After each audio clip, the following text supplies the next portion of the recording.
Well, I'm Amy, and I'm 52 years old, and I was diagnosed with appendix cancer, LAM, which is a low-grade appendiceal mucinous neoplasm in May of 2023, and I live in upstate New York. I'm originally from Long Island.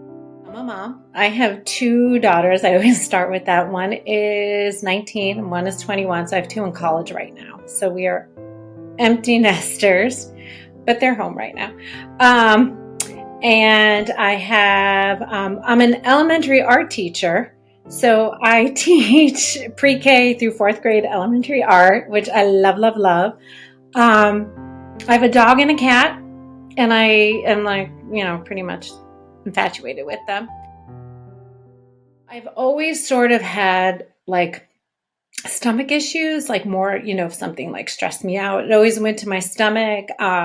Somewhere along the way, I guess when I looked at my medical things, I was like, they diagnosed me with IBS, and I just figured it ran in my family. I don't really know. So you go back and you start second guessing, thinking, oh, could that really be this? And because mine type of cancer is very slow growing, I don't really know. I was feeling, fine. Maybe there was a little bit of change in my bowels, but nothing significant because it has never been constant. So nothing really that made me do anything except for, I don't know. The New Year's came, it was about 3 years ago. And I was like, I really need to schedule some appointments and just get it done. It was like this, well, it depends on how in depth you really want to know about where I come from. Um, when I was a kid, when I was 15, my father passed away from leukemia. And so I grew up, I always thought of cancer as this relative, those distant relatives who you don't really want to get to know or but is going to crash the party at some point. So that's how I always viewed it, because I had to deal with my father's leukemia, it taught me a lot. And he was a great guy, but he passed away when I was young. And so when I look back, I'm like, I just couldn't go there with cancer, because I was like, I don't want this to be part of my life. I want to take a break, very long break. I want to go live my life. So I did. And I've always been really good, though, about doctor's appointments and following up on things. And I always said, if something ever came my way, just tackle it. Don't run from it. But I don't really, I want to keep this bad family member at bay. And so something in my head was like, just start, you need to schedule your uptown appointments and your downtown appointments. I got my colonoscopy scheduled, and it wasn't my first colonoscopy, but I did, and I could go into, it was just weird, because I feel like what has guided me to this has been I feel like my father has been this voice in my head, because when I went and got my colonoscopy, that was in February, and everything was fine. I, came out of it, and the doctor was like, you're fine. You should come back in 10 years. And I was like, great. He said, except there was this little bulge coming from your appendix. And I was like, what? And he said, it's probably nothing, probably a lipoma or something. But just to be safe, we should go get a CAT scan. And when I went into you can go in, and when I saw the report to schedule the CAT scan, this was in February, beginning of February. And he gave me, the order was good through August. So I was thinking, well, if they were really concerned, it would be moving kind of quick. But I think for me, I feel like it was that voice in my head. February break was coming up, and I teach, and I was like, well, I don't really feel like getting a sub, so I'll just schedule it. during my break. And that's when things started to be like, we don't really think it's anything, but here's one more thing. Now you need to go, it kind of steamrolled. When I got the report of my CT scan, it said appendiceal mucoli, which I had never heard of. I immediately started reaching out to my sister-in-law. My husband's oldest sister, a year prior, was diagnosed with appendix cancer, which I put in. It's a 1 in a million cancer. It is rare. And so we had never heard of it until she was diagnosed. And she was diagnosed through a colonoscopy as well. No symptoms, incidentally. Stage 4, hers was very aggressive. She's out in Denver. Um, so it was kind of like, what is happening? Like, what is this terminology? So basically, when I got the result of the CAT scan, they were like an appendectomy. I had my appendectomy in April 2023. And he thought it all looked okay. My margins were fine. I went in, they weren't sure if they were going to have to do a right hemicolectomy or anything like that, but everything looked pretty good. So they sent me home. I had that done laparoscopically. And while I was healing, I was waiting and waiting for my pathology. And it just wasn't showing up. And I kept calling, and they were like, sometimes it takes time. They told me they sent it out to Rochester, but then so much time had gone by that I'd gone back for my follow-up, and I still hadn't had the results. And they were like, no, but you look like everything looked really good. Okay. So my fear was that I would return back to teaching and I'd get a call while teaching. I was like, I just want to know what I have to deal with while I'm home. But I had to go back to work.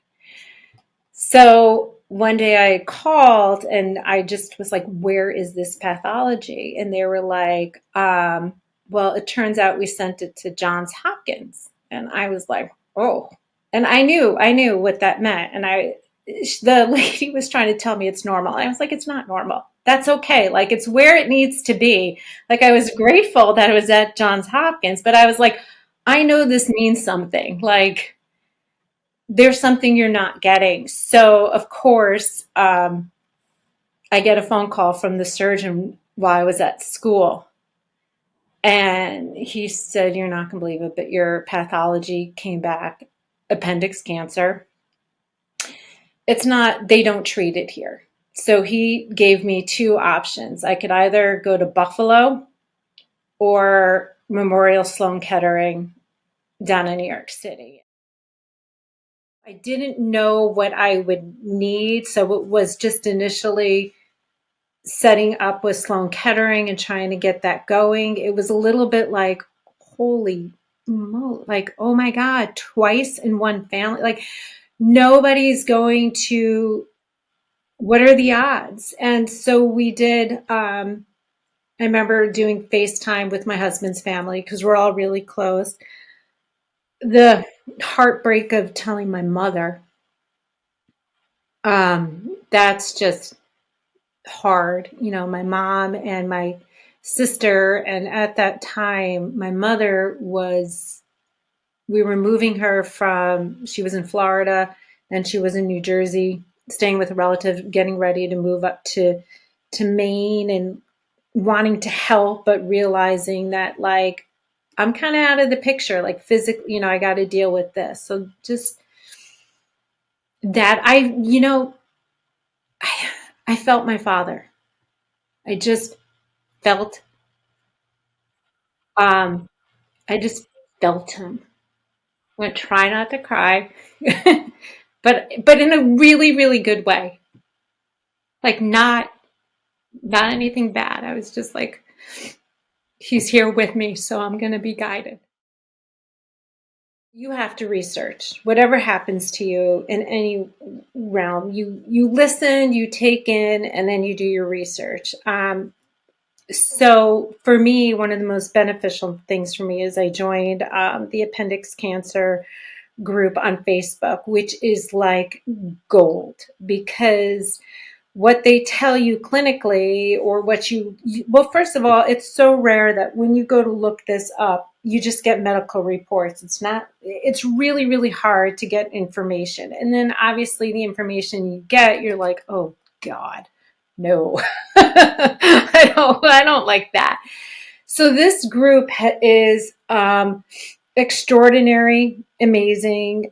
Um, it is it helps to find what you need. So going to Sloan Kettering, I chose that. Their appendix cancer section, I don't go to the main doctor there. I go to a colorectal surgeon, and in the world of appendix cancer, that is a little bit controversial because they're similar. Like, it kind of falls under that umbrella, but it's a different cancer. So my surgical oncologist is a colorectal. That's her specialty, but she also does appendix cancer, and they meet in a team as well as my oncologist to review all cases. Going down to Sloan Kettering was and is a little bit like dabbling in my past, because it's New York City. I grew up going into the city. It was very surreal. You know, it's almost a 4-hour drive. So I do that every 3 months. I choose to get all my imaging and stuff there. I can have it sent from where I am, but their eyes on it are trained. I like the immediacy of everything. Sloan Kettering was wonderful for me.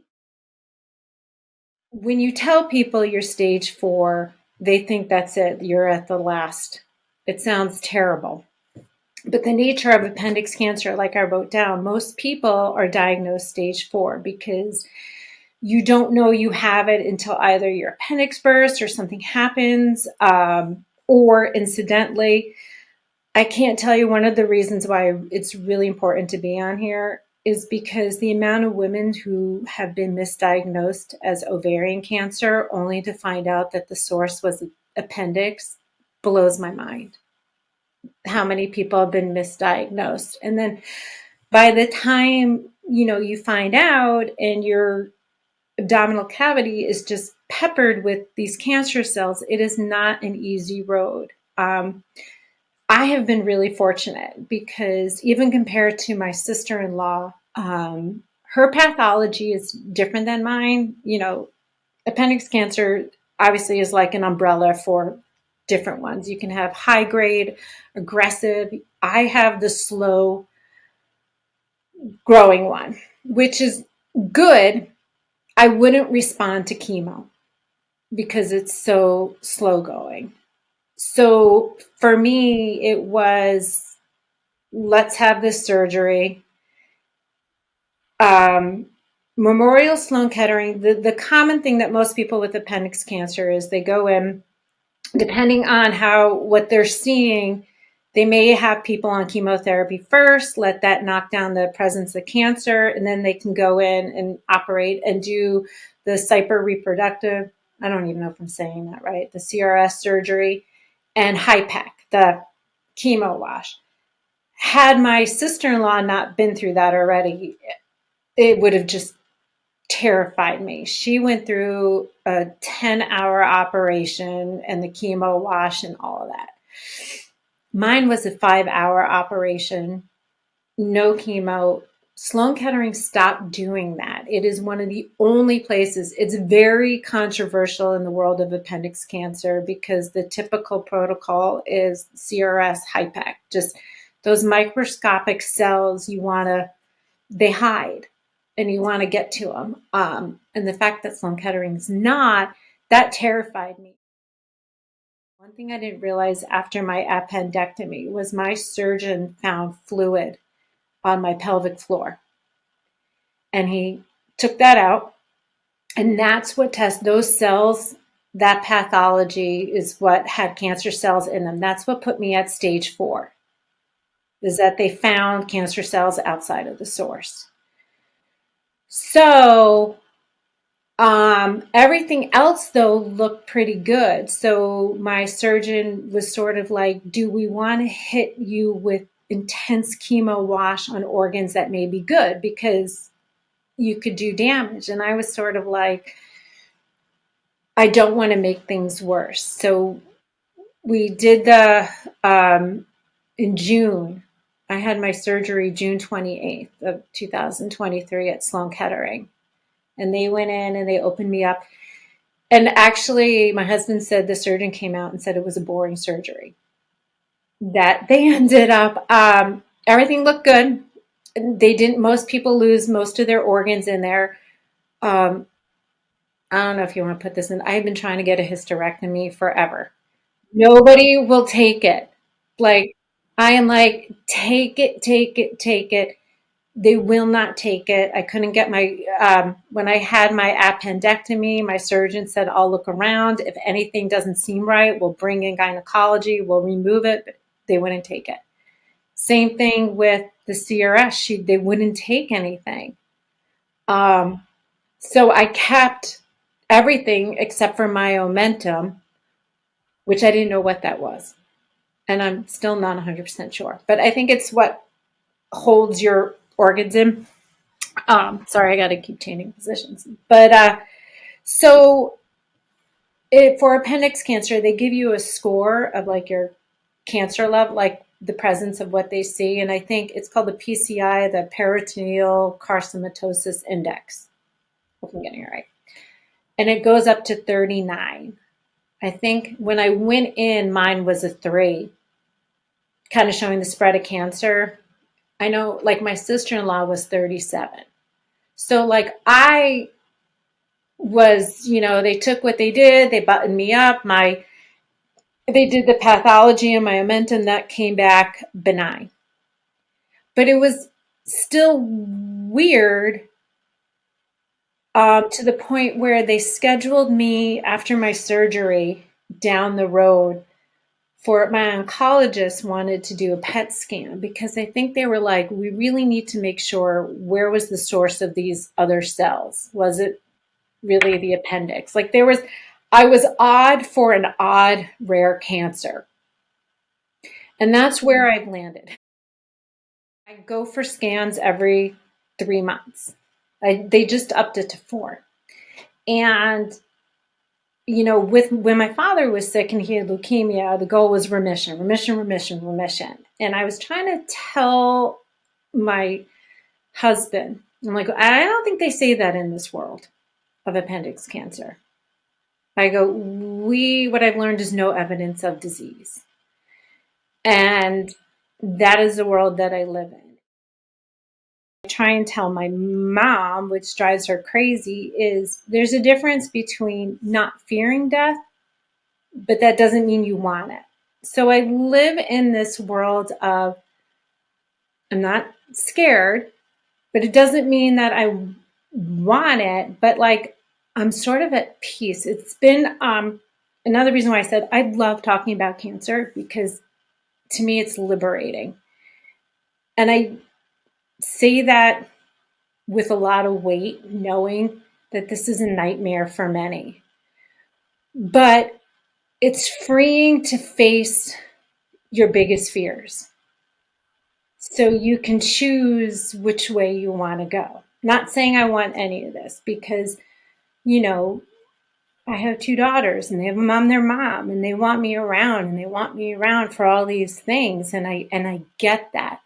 But I am not living in fear. Doesn't mean that I don't feel it. Like my anxiety is going to start to go up probably starting tomorrow because I go in 3 weeks for another set of scans, and I don't know which way it'll go, but it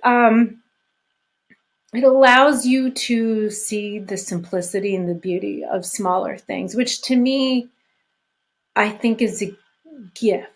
And like the vision of me living to 80, like this long life, I don't have that anymore. But I'm okay with that. I don't think I'll live that long. And I don't mean that in a bad way. I just think that at some point, and the way they handle me is my pathology was it's so slow growing that it could be slow growing again. I won't know until it shows up.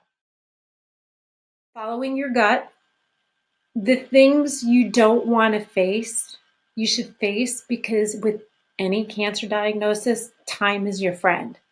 And that's what I tell people all the time. Like, don't put it off, because best case scenario, you got your answer, you're good, move on.